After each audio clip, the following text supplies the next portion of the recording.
Open Door is the podcast multifamily owners, builders, and developers turn to for insights, ideas, and identifying solutions. You don't want to miss the latest episode.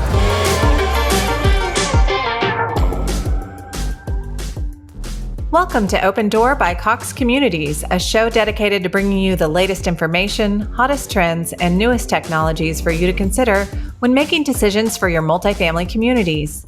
Hi, I'm your host, Valerie Sargent. And today on the show, we're exploring the transformative role of artificial intelligence in revolutionizing multifamily housing operations and what every multifamily owner should know. And I'm very happy to say that joining me for the discussion are two amazing guests, Lacy Brown, SVP of Multifamily Operations at Case & Associates, and David Lee, AVP of New Ventures and AI at Cox Communications.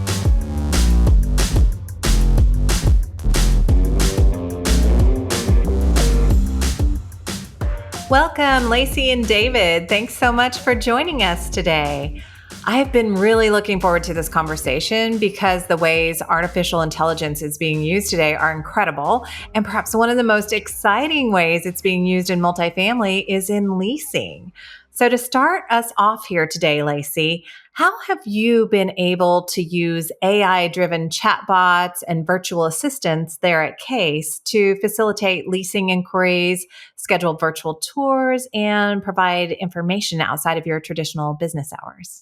Well, so Valerie, we started kind of mid 2023 testing an AI, and we have just enjoyed it. She's turned into a great added benefit for us. She nurtures our leads from our websites, our ILSs. She has immediate gratification, and she always feels like talking or chatting to someone, which is different than sometimes our human staff.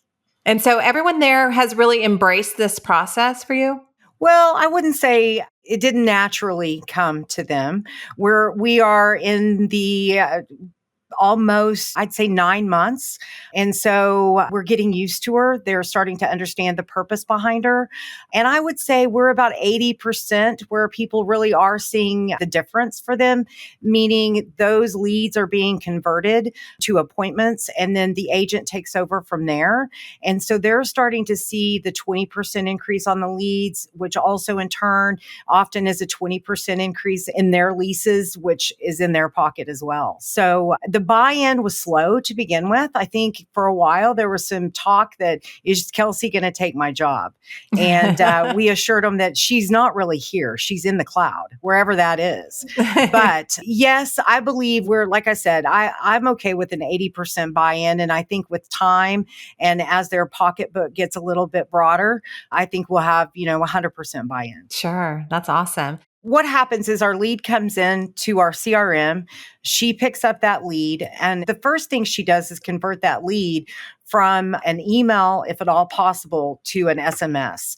We've read some different statistics regarding that. And basically, the consumers are 209% more likely to converse SMS than to converse via email.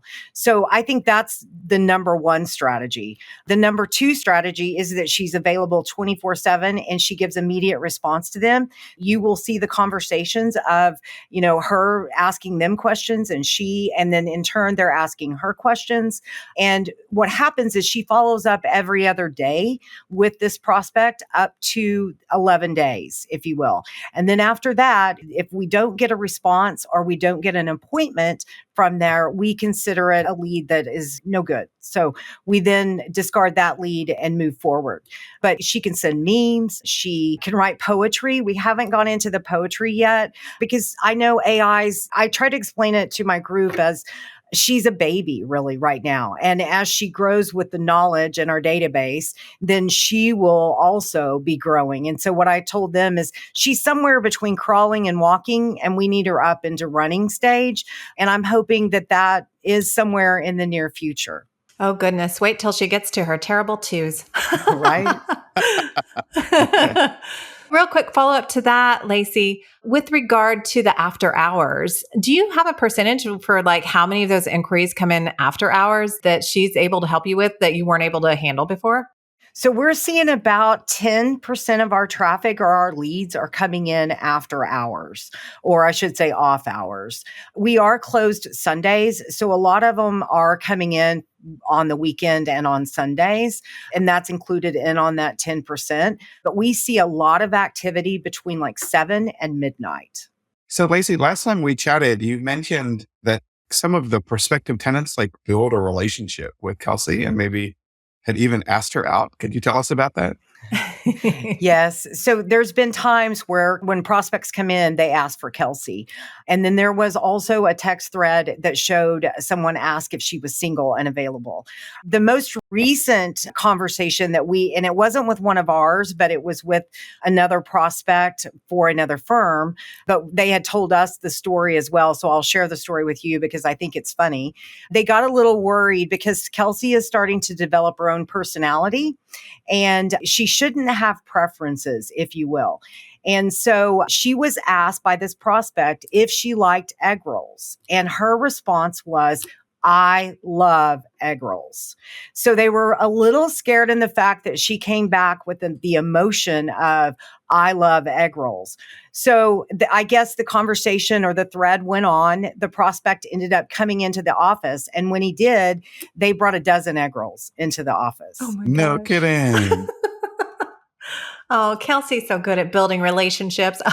I think it's her personality. Like I said, we can change her dialect. We can, she can respond in poetry. We've not gone that far yet, but it does really seem like when you're reading those threads back and forth from our prospects to Kelsey, that she does care and that she is trying to provide them immediate gratification and the service they're requesting. Can Kelsey operate in different languages already, or is that a future functionality? No, she can.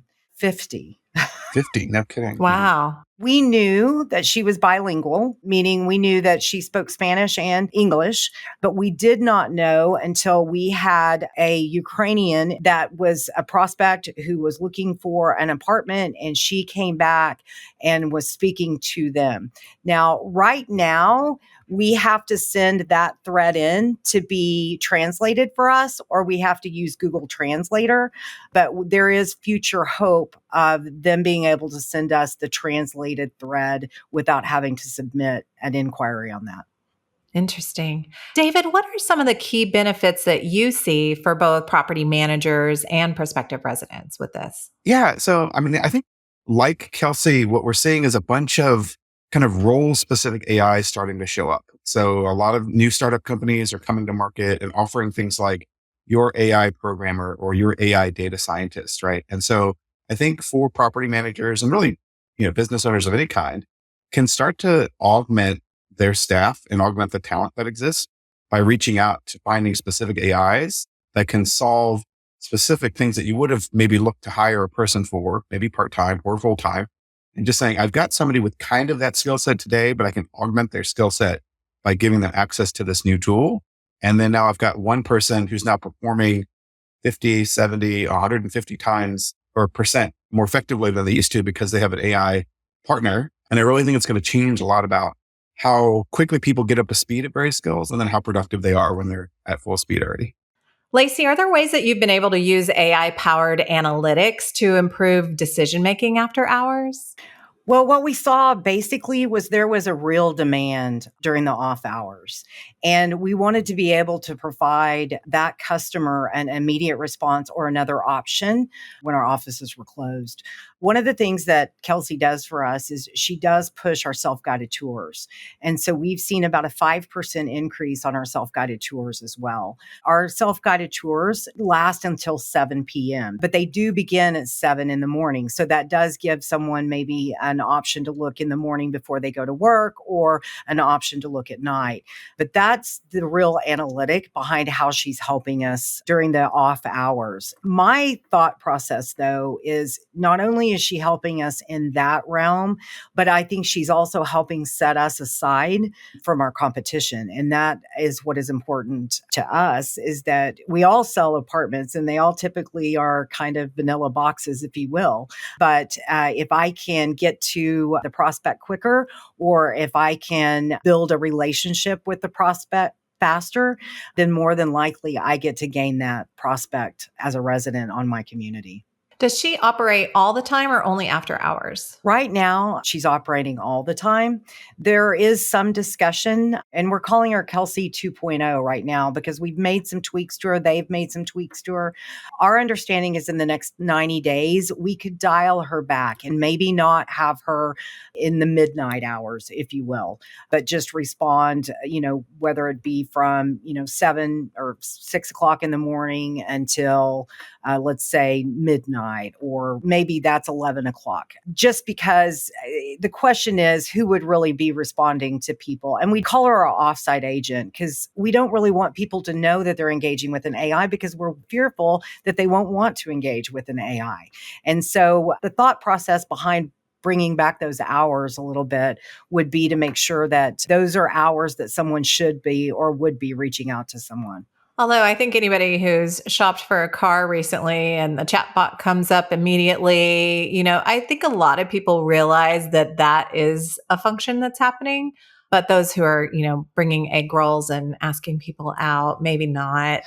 Right, right. So, David, if I am a multifamily owner operator, what should I be concerned about as I try to incorporate AI into how my company operates? Yeah, I think that's a super question. And I think the concerns that you would have are similar to kind of what anybody is who's trying to use AI to help their business should be concerned about. So fundamentally, probably the main concern is data privacy, right? So when you're talking to a chatbot, when you're talking to ChatGPT or any similar solution, you're in some ways giving them information. And sometimes there's a policy or sometimes your account is set so that information is agreed to not be stored, but you need to be careful of when it's not being stored or when it is being stored. So a really good guideline is just one, help the people on your team know what information is okay to put into a chatbot versus not. Like certainly you shouldn't have PII or customer information in there. Non-public confidential stuff that hasn't come out shouldn't be in there. But at the end of the day, like these tools just make everybody faster. They make us write faster at writing, faster at responding, faster at thinking through problems. And so I think it's really important that people get more practice trying to use them. The second thing that I think is important to know is the way these large language models are built. They will answer kind of any question. To Lacy's story about, do you like egg rolls? It will give you an answer that sounds like a normal thing that a human would say, right?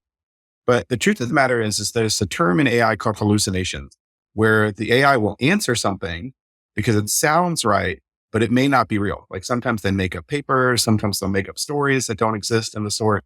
And so I think, especially if you have something that is leaving the company, going to a prospective tenant or to an existing tenant, you need to kind of put some guardrails around whether or not you have a human in the loop that's double checking to make sure that information is right or wrong before it goes out. I think there are some stories and from the automotive industry we've heard where dealers are having an AI chatbot agree to certain deals that may or may not be binding.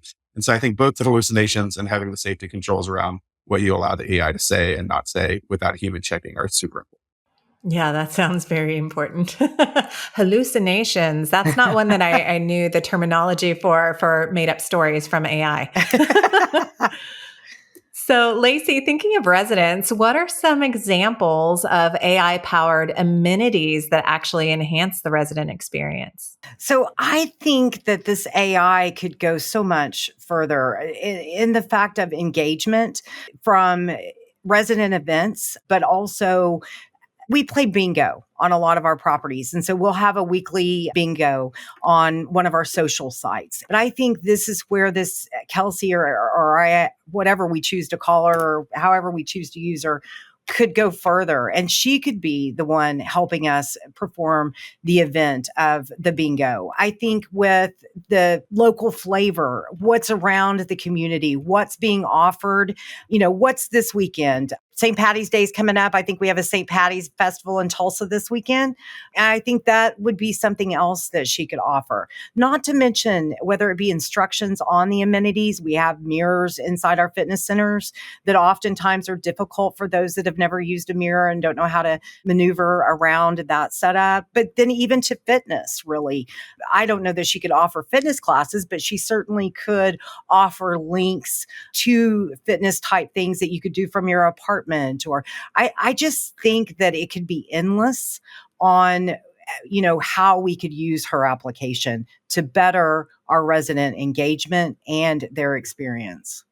Lacy, just to add on to that, I think there are opportunities where it's not just the AI doing the work, right? If you have people on property who want to make a new flyer for this week's bingo or a celebration for St. Patrick's Day, people can turn to the AI and say, help me make a flyer that does this. Give me an image around, a leprechaun in the location. The quality level goes up because you can have AI being a professional designer or a professional photographer, just like they're making custom content for you anytime you need to do it. So this is super exciting to think about how people are going to be using AI to improve the overall quality of everything we do. Yeah. Great point, David. Yeah, that's a really great point. I can totally see her calling B5 for all of your residents as your bingo caller. Yeah.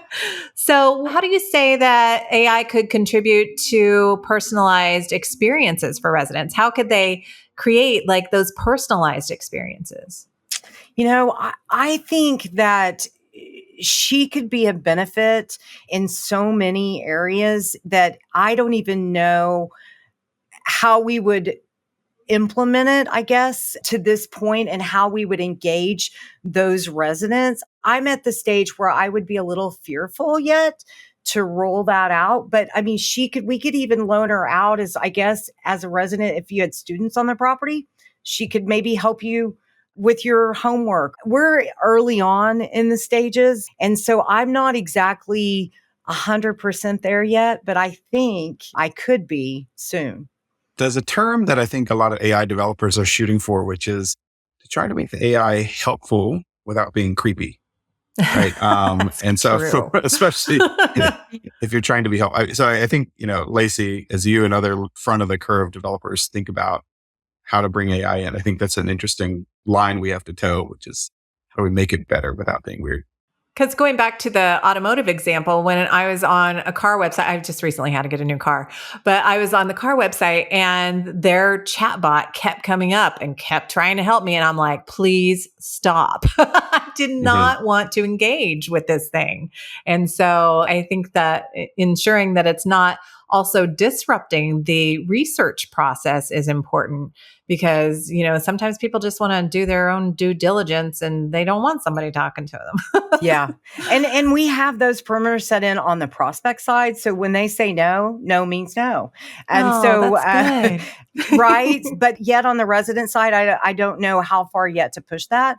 What I really see on that end of it would be the maintenance. It'd be the DIY. Your GFCI accidentally needed to be reset, and that resident doesn't know how to do that.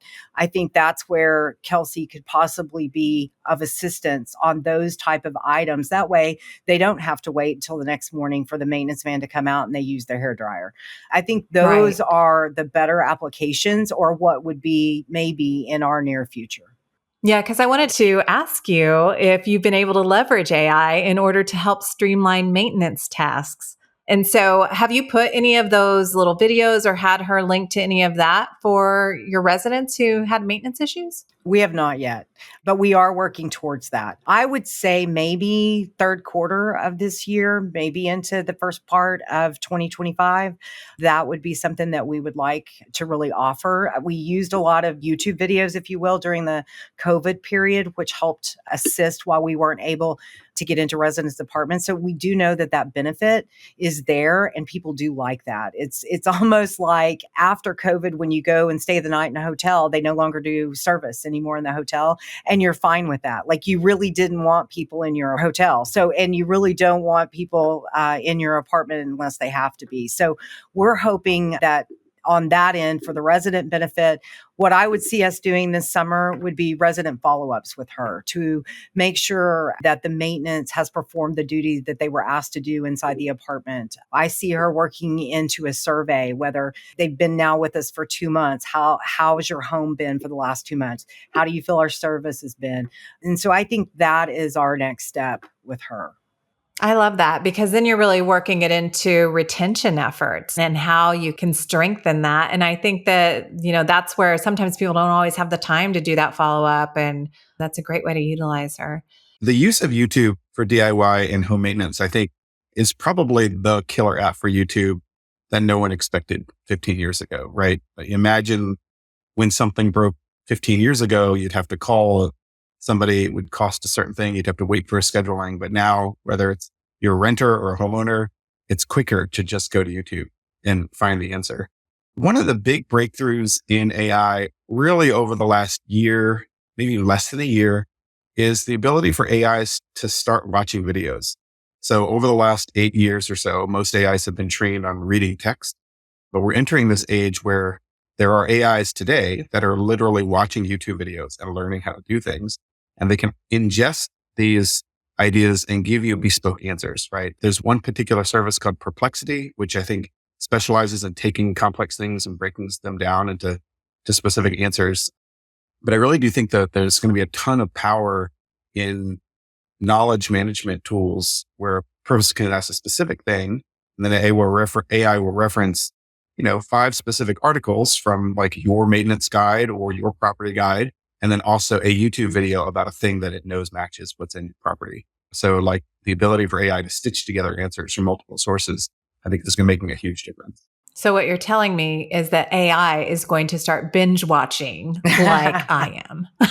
Yeah. Actually, there's a funny story there. The very, very early AIs, I mean, I'm talking like 10 years ago. I think this is an internal Google development story where they started teaching AI how to watch videos and would just let them choose what they wanted to watch. And what they found is it really loved cat videos. And so the AI would just keep watching more cat videos.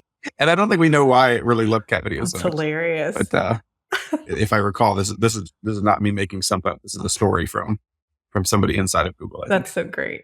David, how can AI-driven solutions improve security in multifamily communities?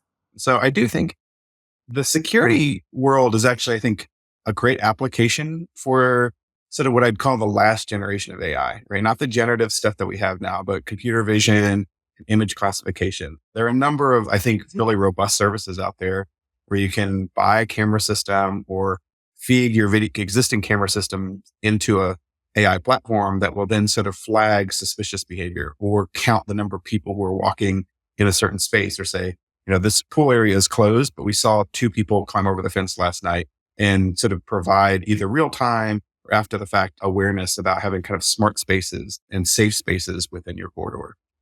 Lacy, do you guys have camera use out on your properties where you could utilize that?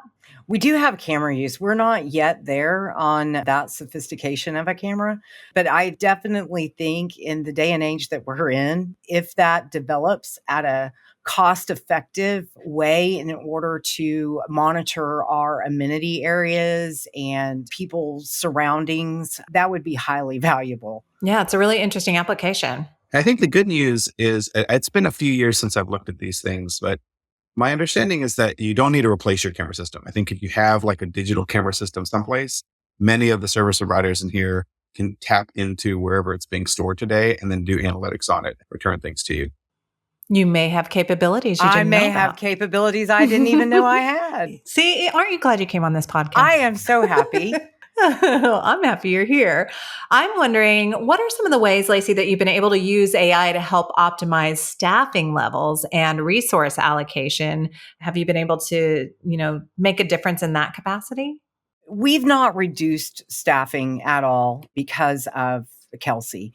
We mainly did it just to be able to nurture those leads after hours. However, what I would tell you is that it is helping free up our people inside the offices to devote, I think, more time to the resident that's sitting in front of them, or to the telephone call that's ringing, or actually out on a tour, because she's taking, and I think we can eventually give her other mundane day-to-day task that they normally would be accountable or responsible for, that would allow them more time to build those relationships and really cultivate a different level of customer service. Yeah, that's great.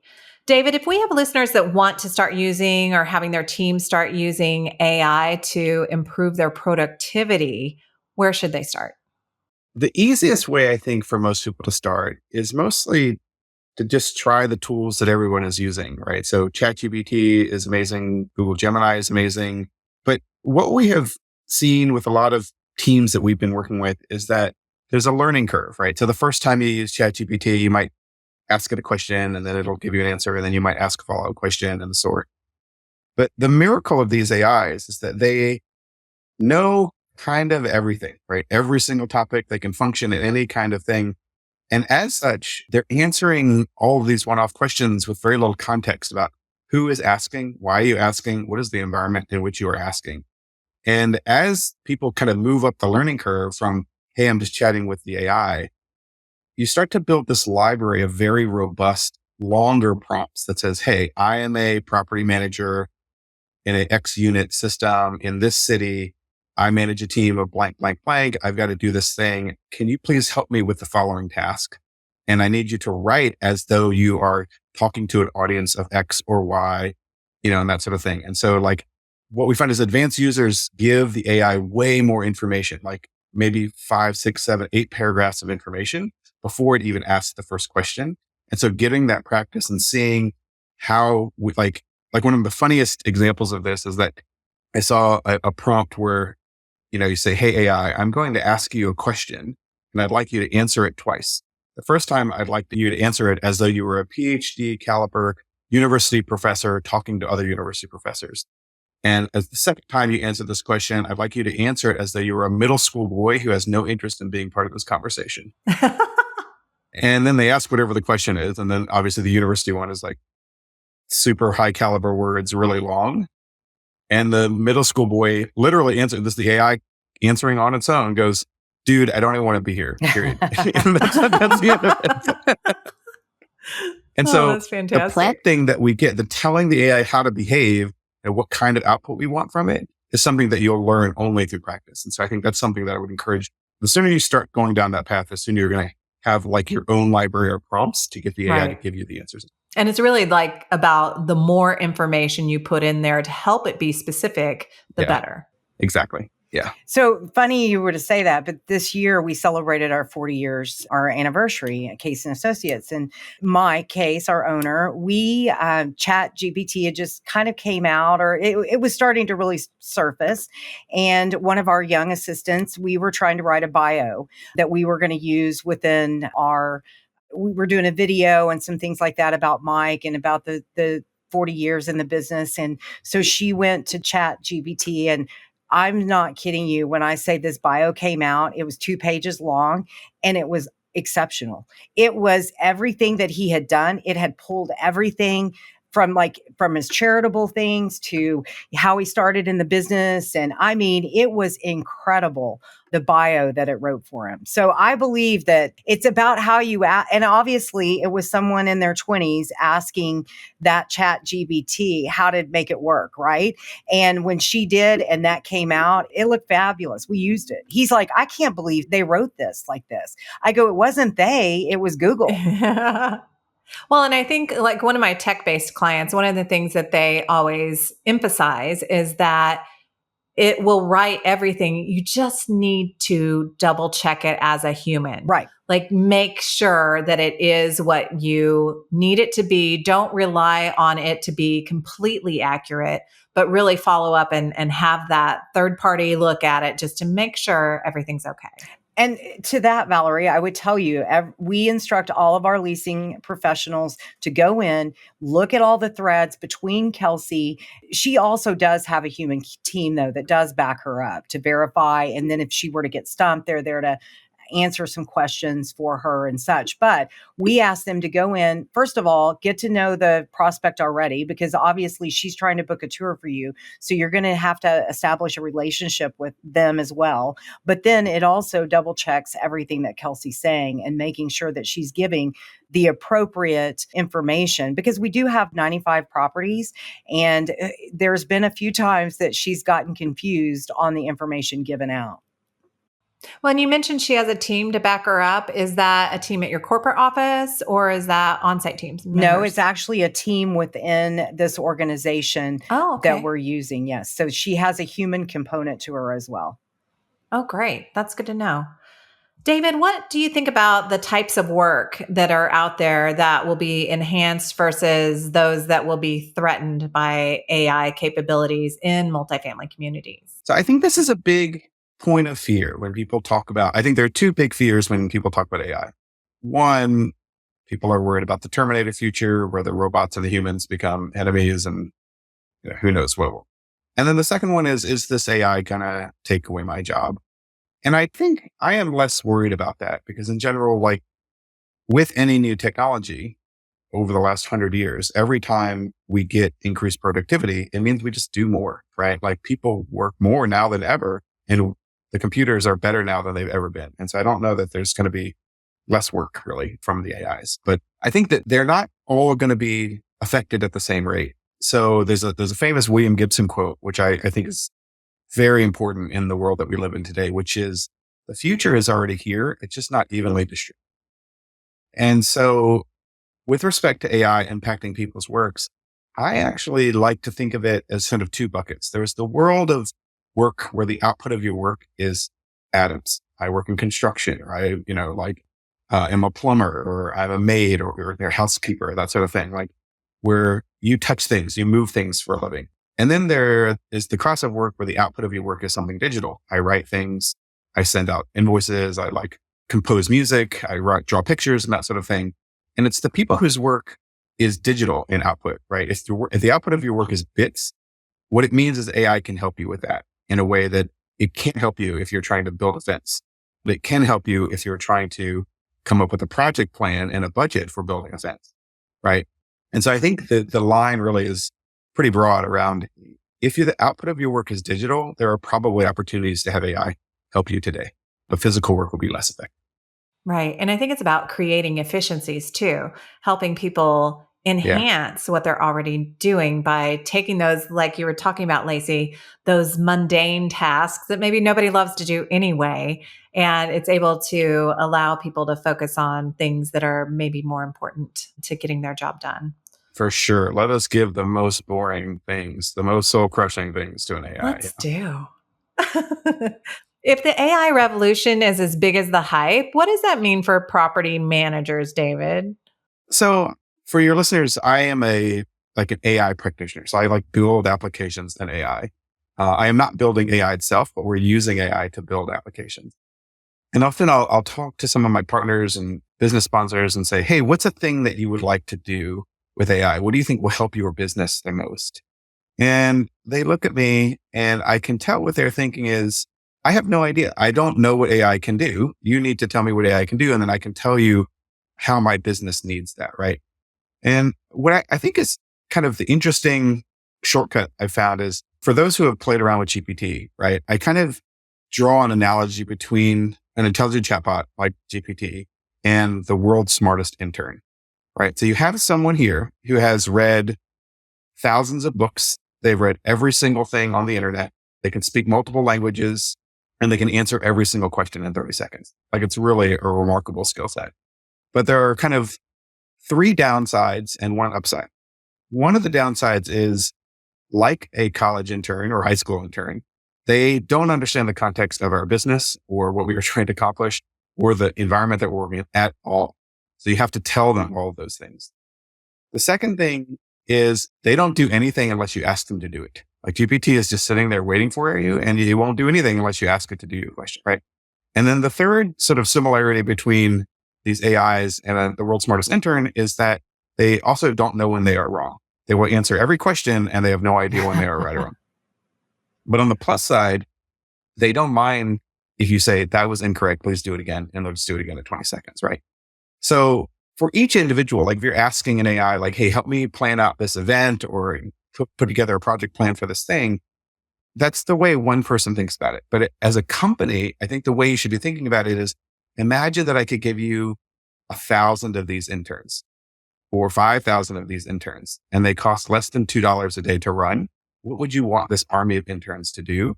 And that's the kind of question that today's 2024 version of AI can really supercharge how your business operates. This is all very exciting. I know we could probably keep going on and on and on and talking about how we can apply this to the multifamily industry, but we're wrapping up here today. And I wanted to give you both a moment to leave the audience with a bit of parting advice. So what is the most important thing you want them to take away from our conversation here today? Lacy, I will start with you. I think be open-minded. Don't be intimidated by the new experiences of what the new world is giving us. Embrace it. Will there be some issues with it? Sure. Is it the end of the world? No. Hopefully they won't take over the world, but it's not the end of the world. So I think for me, that's always been the driving force. I think it bringing new technology and embracing it tends to set you aside from what the other person is doing.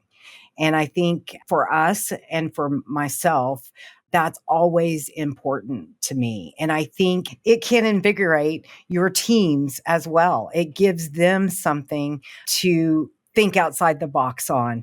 But do again know that there are going to be issues and don't be intimidated by those issues. We're here to live our life. And I think we're here to live our life to the fullest. And we might as well take advantage of all the technology and all the Kelseys in the world or all the AIs in the world that it offers us. Well, and I think that there's a tendency sometimes for people to think, ugh, it's not working. This doesn't work. When it may be like one little aspect of it might not work and it just needs to be tweaked. So you raised a really good point there.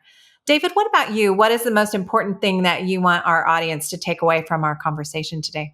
Well, Valerie, I love your point around like it doesn't work today. So I've been working in tech for 30 years and I have never seen anything go as fast and improve as fast as AI has over the last year. And I have no idea if it's going to slow down, but it's been a breakneck speed of improvement that is just fabulous.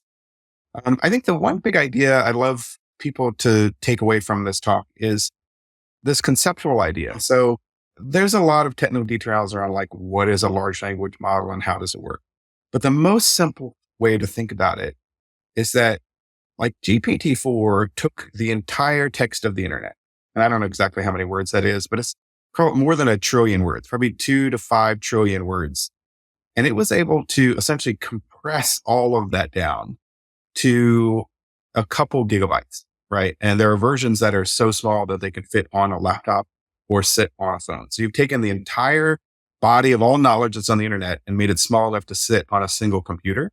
And you've also, because it's in language, turned it into a thing where I can just ask it a question and it can dig through the entire compressed version of all the knowledge that's on the internet and then give you a bespoke answer, right? That like the story that Lacy told about Mike, you can probably do that for 1 million different people, but the AI was able to build a bio just from things it found on the internet.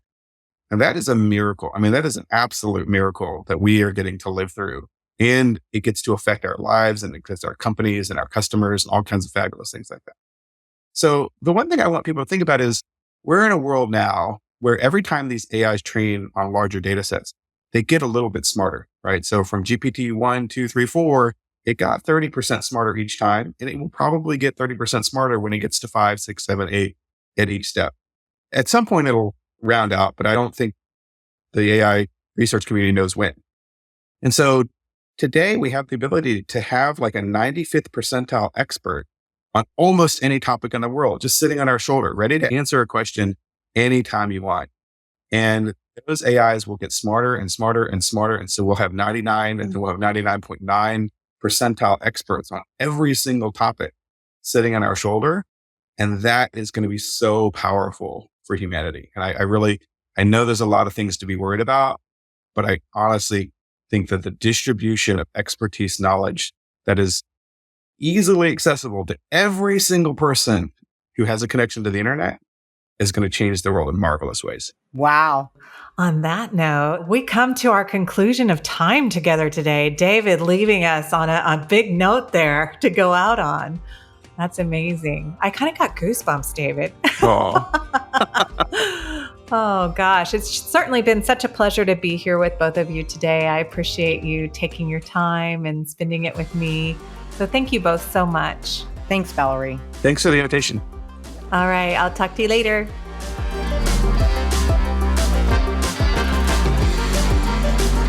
Thanks again to Lacy and David for being on the show today and discussing some of the best ways to leverage AI after hours.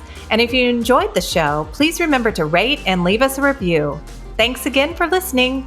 I'm Valerie Sargent, and this has been Open Door, brought to you by Cox Communities. We're in the top 1% of business podcasts for a reason.